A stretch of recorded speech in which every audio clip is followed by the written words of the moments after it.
What's up? This is the College Investor Audio Show. Thanks so much for being with us today. Today, just something a little bit different. It's an interview, a little snippet from it that Robert did with Chuck Jaffee on the Money Life Show. In the interview, Robert talks about one of the most common questions we get all the time as it relates to 529 college savings plans. And that question is this: what happens if my child doesn't go to school? I'm not going to spoil it for you, but Robert has some great insights here, and you can find the full episode, by the way, by listening to the Money Life Show on your favorite podcast platform. We have a link to it in our show notes, too, which you can check out later. All right, but first, let's check out the interview.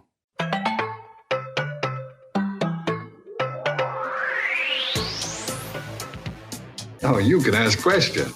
Just because I don't have the answers to your questions doesn't mean there aren't any. Oh, absolutely right. I normally don't hope a question's not for me. I love getting questions, but I have to tell you, that doesn't mean I can answer every question.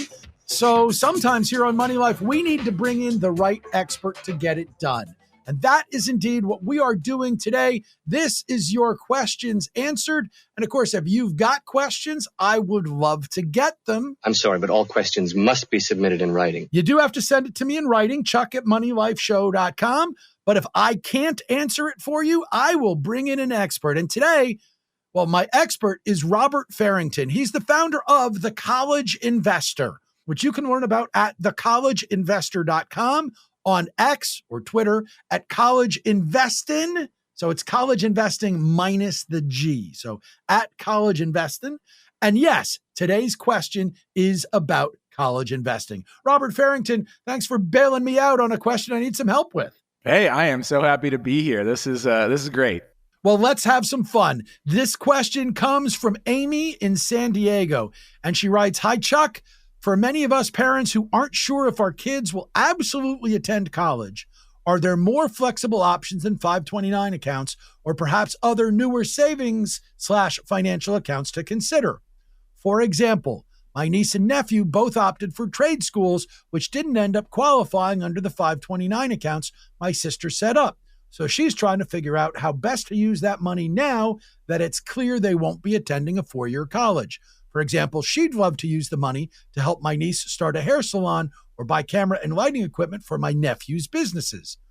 I know other families whose kids are not opting to go to college, and they aren't sure what to do with the 529 money. I can't speak to their account details or their general savvy with financial vehicles, but most are not that savvy." And she points out she's just starting to investigate it. Anyway, as a mom of 3 tween daughters and wanting to help fund college or something to help set them up on a good path in life, I'm wondering if there's anything newer or more flexible to consider over 529s, such as a custodial Roth IRA. What other advantages might these alternatives have that may be used for college expense, or if they opted for a trade profession, could instead be switched to something like, say, a house down payment? Robert, all yours. How would you tackle this one? Oh man, there is so much here. And, 529 plans have really become in vogue this last year because of one of the brand new rules that just went into effect for them federally.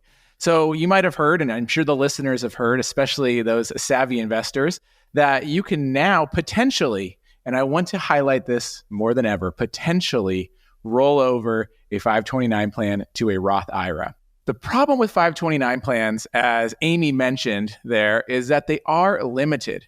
I would still argue that 529 plans are the best vehicle to save for education. Hands down, they have the tax benefits. They're able to be used for a lot of things. And Amy said that they weren't able to use them for trade schools, but a lot of trade schools now are eligible for 529 plan funds. I would also let you know that apprenticeships and vocational schools are potentially available for 529 plans as well. However, all of these schools have to apply. So apprenticeships and vocational schools have to apply to the Department of Labor and get like a little certificate that says that they're an eligible school. And trade schools have to apply to the Department of Education and get a FAFSA code. If they do that, those schools are eligible to use 529 plan funds. So there are a lot of options there. You can also use 529 plans to repay up to $10,000 in student loan debt now.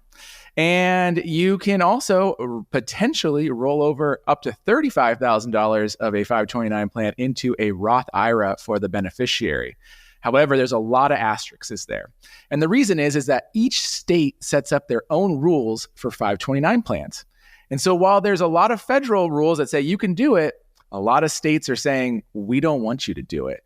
So for the Roth IRA specifically, California and New York, two of the largest states in our country, says not going to let it happen.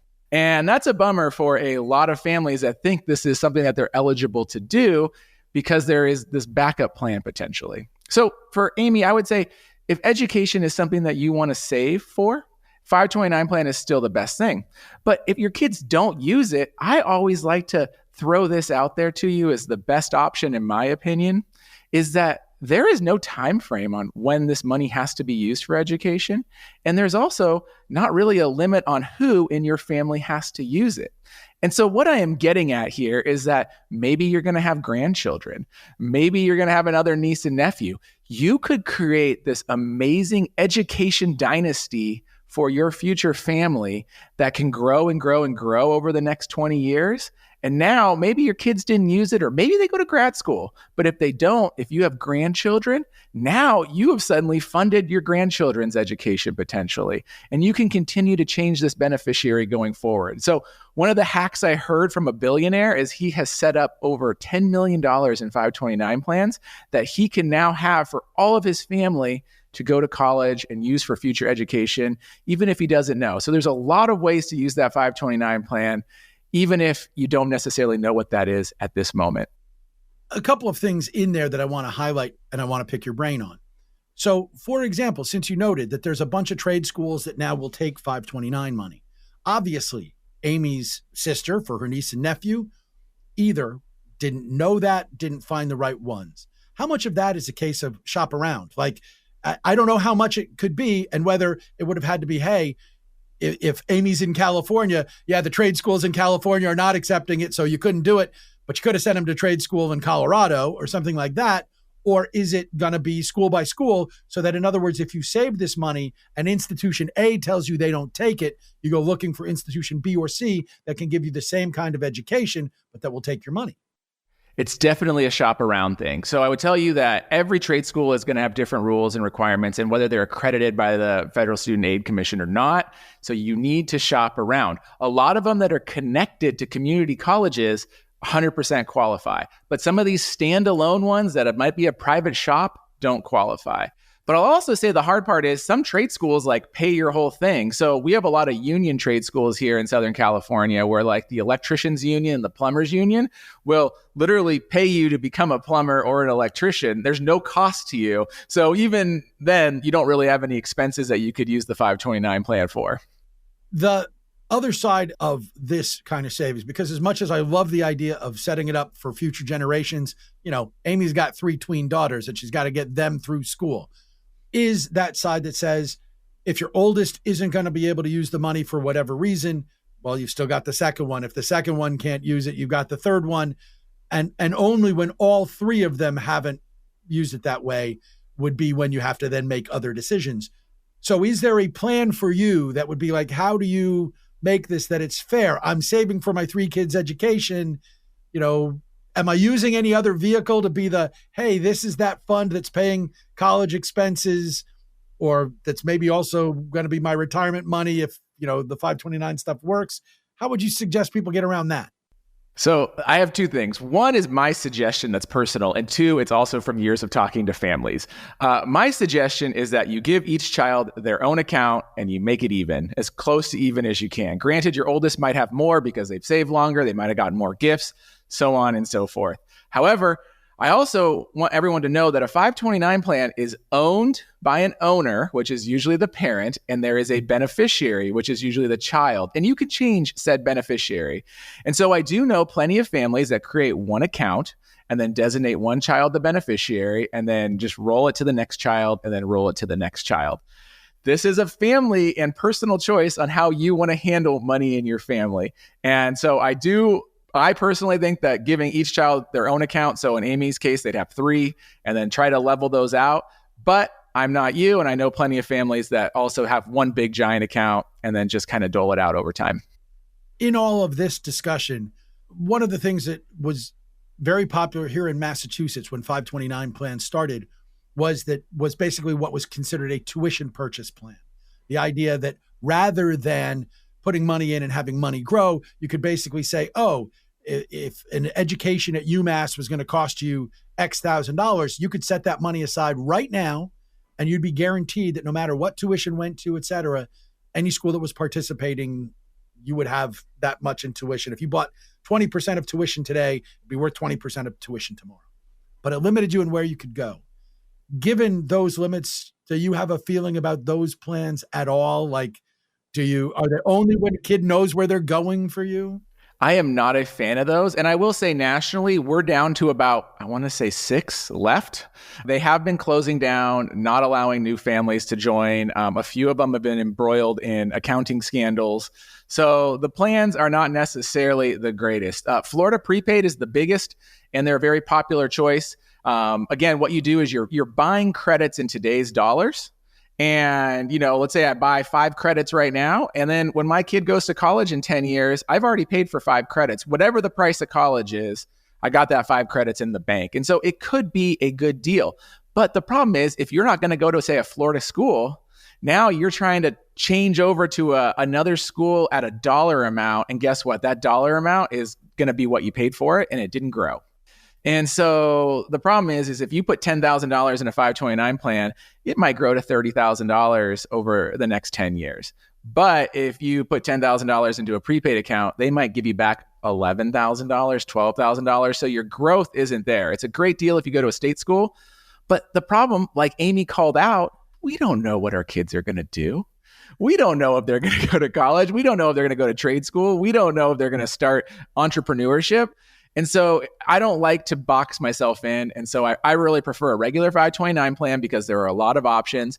But that's for education savings. I would also challenge, a lot of families, make sure you're saving for yourself first before you're putting that money in the 529 plan. Because you might feel like you're doing your children a service, but are you really going to be doing them a service when you're like, hey, kids, I didn't actually save for my own retirement. I'm going to need some help now. Yeah, that's the other side of this. You want to make sure you do it the right way. You set aside what you can and, get it all used if you can. If you're lucky enough to be able to make it for the next generation, go for it. Remember, too, you can go back to school on this money if you it's never too late, right? Absolutely can. I know you could do like a semester at sea. Maybe I need to look into that. Unfortunately, my kids exhausted their 529 plans. They did it the way they were going to do it, not the way that Amy's sister was facing, and not the way that spawned this question. Robert, thanks so much for joining me on the show to help me answer it. Yeah, thanks for having me. This has been great, and hopefully Amy has a little more clarity. Yeah, Amy and everybody else. Robert Farrington is the founder of The College Investor. It's thecollegeinvestor.com. On X at College Investing, then take off the G, at College Investing. And again, if you've got questions, I'd love to get them. Chuck@moneylifeshow.com is how you send them to me. If I can't answer them myself, I'll go find folks. Well, they may not be as good as Robert, but they'll be good to answer your questions for you. And hey, if you have any question about whether Money Life will be right back, stop asking that one, because we will be, and we'll prove it in a moment.